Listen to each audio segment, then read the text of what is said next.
ସୀମାଞ୍ଚଳ ଗୌଡ଼ ଭଞ୍ଜନଗର ଭଞ୍ଜ ସାହିତ୍ୟରୁ ଭଞ୍ଜ ମାଟିରୁ ଆସିଛି ସାର୍।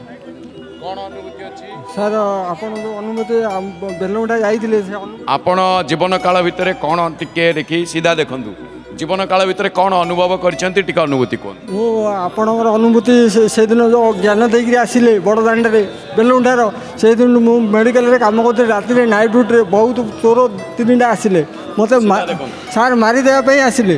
ମୁଁ ଆପଣଙ୍କର ସେତେବେଳେ କଥା ମନେ କରିଥିଲି ପ୍ରଭୁଙ୍କୁ ସମର୍ପଣ ହେଇଗଲେ ଆଉ କୌଣସି ଜିନିଷ ଆପଣ ପାଖକୁ ସେଇ ଜୟ ଜଗନ୍ନାଥ କହିଛି ସେତେବେଳେ ଭଗବାନ ଆସିକିରି ସେମାନଙ୍କୁ କହିଦେଲେ ସେମାନେ ମୁଣ୍ଡିଆଟେ ମାରିକି ଗଲେ ମୁଣ୍ଡିଆଟେ ମାରିକିରି ମୋ ପାଖରେ ଗଲେ କହିଲେ ତୁମେ କ'ଣ କଲ ଯେ ଆମର ଯେଉଁ ଦେହ ପୀଡ଼ା ହେଉଥିଲା ସେଇଟା ଭଲ ହେଇଗଲା। ମୁଁ କହିଲି ଜୟ ଜଗନ୍ନାଥକୁ ଡାକିକିରି ମୁଁ ସେମାନଙ୍କୁ ବହୁତ ନହେଲେ ମାରିଦେତେ ସାର୍। ମୁଁ ସେ ହଁ ଆପଣଙ୍କର ସେଇ ଅନୁଭୂତି କରି ଜଗନ୍ନାଥ ଟିଭି ଦେଖନ୍ତି। ହଁ ଆଜ୍ଞା ମୁଁ ଦେଖେ ଆଉ ମୋ ତ ଜଗନ୍ନାଥଙ୍କର କଥା ଆଉ ସବୁ କଥା ମୁଣ୍ଡ ବ୍ୟଥା ବୋଲି ମୁଁ ଆଉ କୌଣସି କଥା ଦେଖେ ନାହିଁ।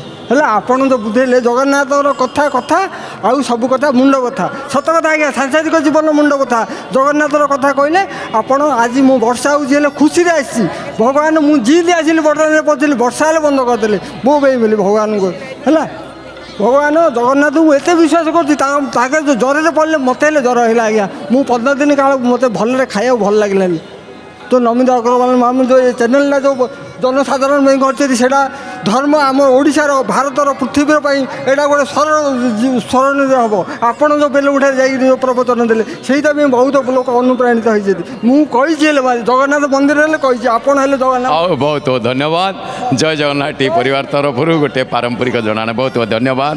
ଜୟ ଜଗନ୍ନାଥ।